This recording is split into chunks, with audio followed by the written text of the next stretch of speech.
Subscribe to Color Frames.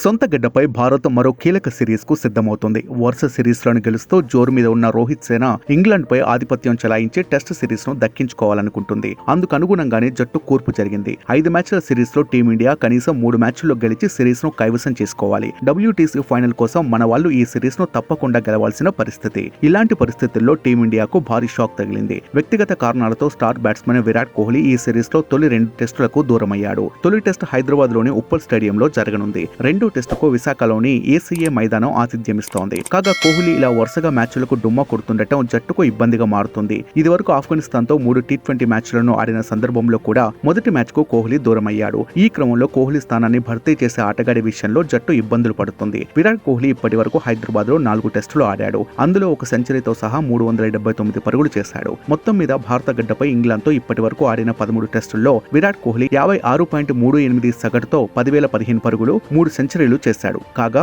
ఈ నెల 25 నుంచి భారత్ ఇంగ్లాండ్ జట్ల మధ్య 5 మ్యాచ్ల టెస్ట్ సిరీస్ ప్రారంభం కానుంది. ఇప్పటికే ఇంగ్లాండ్ జట్టు తొలి టెస్టుకు వేదిక అయిన హైదరాబాద్ కు చేరుకుంది. టీమిండియా సైతం తొలి 2 టెస్టుల కోసం జట్టును ప్రకటించింది. అయితే ఇప్పుడు విరాట్ కోహ్లీ తప్పుకోవడంతో అతడి ప్లేస్ లో ఎవరిని జట్టులోకి తీసుకుంటుంది అనేది ఆసక్తికరంగా మారింది. ఈ వీడియో మీకు నచ్చినట్లయితే ప్లీజ్ లైక్ చేయండి, షేర్ చేయండి, కామెంట్ చేయండి.